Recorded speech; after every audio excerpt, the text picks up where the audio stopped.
We're either going to get a deal or it's going to be unfortunate for them. I would think that would be enough time, 10, 15 days, pretty much maximum.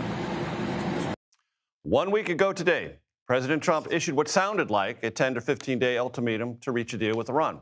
Trump administration said publicly many times it prefers diplomacy. Our next guest thinks that was a mistake, the diplomatic track, giving Iran one more chance. Niall Ferguson joins me now. He's a columnist for the Free Press, senior fellow at the Hoover Institution, and we should note the Free Press is owned by Paramount Skydance, which you probably have read somewhere, is the parent company of CBS News. Niall, I'm grateful to have you with us. Why do you think it was a mistake to open yet another diplomatic track with the Iranian regime? Well, I probably should qualify that. I don't think that this diplomatic track is real any more than it was last June. I think it's part of President Trump's style of negotiation to, as he's preparing for military action, string along the counterparty. I think it would be a mistake to make the kind of deal that the Iranians are talking about, which would allow them to continue to enrich uranium. But I doubt very much that President Trump is going to cut such a deal. After all, it would look an awful lot like a version of President Obama's ill-fated nuclear deal. So my sense is that what we're seeing at the moment, the negotiations that have been going on for some time, are really the prelude to U.S. strikes on Iran.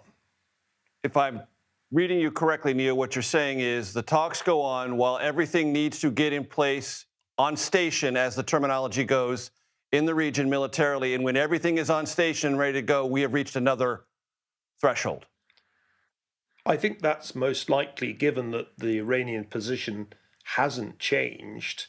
They not only are continuing to enrich, they want to keep enriching, but they also intend to continue with the missile program, as well as with the proxies that they have funded throughout the region to carry out their terrorist campaigns. The American negotiators, Jared Kushner and Steve Witkoff, as well as Secretary of State Marco Rubio, have made clear that President Trump's red lines include the end of enrichment, as well as the end of the missile program and the proxy funding.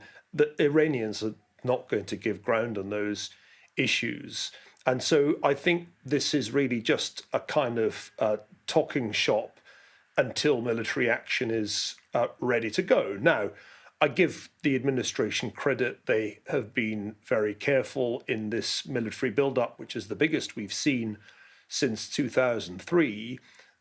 They're also making it clear that they don't intend anything remotely like the invasion of Iraq. This is going to be the kind of surgical strike that President Trump is known to prefer.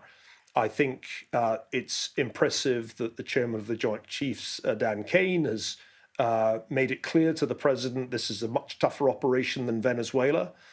But these are the kinds of deliberate and careful steps that you would want to see as the United States prepares to take military action against a regime that, remember, has forfeited any legitimacy that it had left. Supreme Leader Ali Khamenei has massacred between 30 and 40,000 of his own people. President Trump made it very clear as that massacre was playing out that it would not stand and that there would be consequences. It's pretty hard for the president not to follow through. He couldn't immediately do it because the military assets weren't in place. They are now in place. Iran is surrounded. It has no friends that can really aid it, not Russia. There's barely any help available from China. Iran is on its own pretty much. And from that point of view, there isn't a massive downside risk from the vantage point of the United States. It is a very, very unequal fight. Niall Ferguson, I appreciate your time and expertise very much, sir. Thank you. My pleasure.